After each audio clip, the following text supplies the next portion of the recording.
themselves. So how does mediation happen within the Army? The first thing is somebody rings us in the Army Mediation Service, and that's either the chain of command, so the line manager who notices they've got a problem in their team, or it is the individual that is having a problem. And they'll ring us and they'll have a chat to us to tell us what's going on. And we can very easily tell the chain of command, yes, this sounds like it's a good opportunity for mediation. If it is a good opportunity for mediation, what we then do is we get the line manager to speak to both the individuals involved and persuade them to have a phone call with us at the Army Mediation Service. We're not telling them, we're not trying to get them to persuade them to sort of take part in mediation immediately. We're just getting them to have a phone call with us so they can speak to a trained mediator and to let them help them understand what the mediation process is all about. Because one of the issues we really have in the Army is a complete lack of understanding of what mediation is. So someone will, line manager will go and say, do you like to have mediation with the Army Mediation Service? And I'll go, no thank you very much, I've already had mediation with my line manager. Because they think that negotiated conversation that they've had at the beginning is mediation. So by having a phone call with us, we can dispel those myths and we can make them understand exactly what the mediation process is all about. So these are the scoping calls that we have with both the parties. If they're a success and if at the end of those scoping calls the parties want to go on with mediation, then we will go back to the unit and say yes, they want to do mediation, and the unit will then arrange a date and a location for the mediation to take place. They'll then come back to us in the mediation service.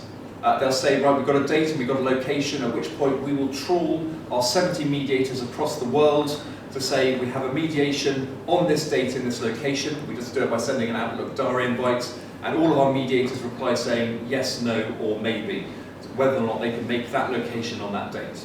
A week later, we go through all the list of the people that have said yes, and we look at that and we try and match the mediators as best we can to the two parties involved in the mediation.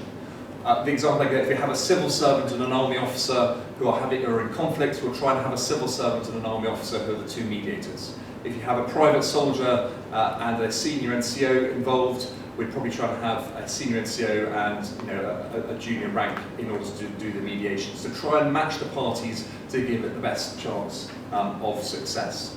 And the great thing about having such a large pool of mediators is that we do have that ability to match the parties really, really well. Once we've selected the mediators, we then have a pre-mediation phone call with the two mediators who are going to go and do the mediation. The aim of this phone call is to give a little bit of the background to the case, not a huge amount, because as part of the mediation they'll have plenty of time to find out the background of the case.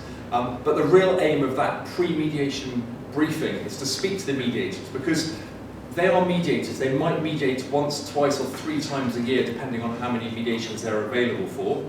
So we're able to, in that phone call, give them the latest up-to-date, right, these are the issues we've been having recently with other mediations, so you need to be really aware that this might happen or this might happen. So try and talk them through the issues that they might come across within the mediation.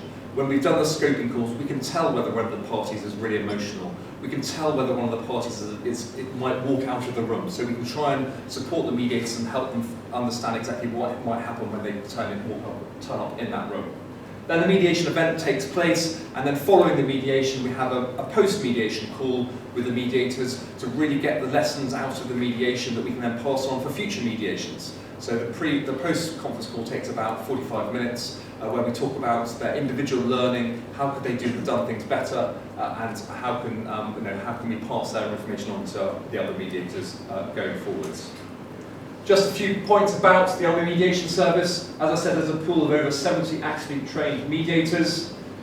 In 2018, we had a success rate of 88%, which is pretty high, and in my opinion, that's far too high. I far prefer to have a much lower success rate, but be doing far more mediations. We need to be pushing the boundaries of mediation to be trying to resolve as many conflicts as possible.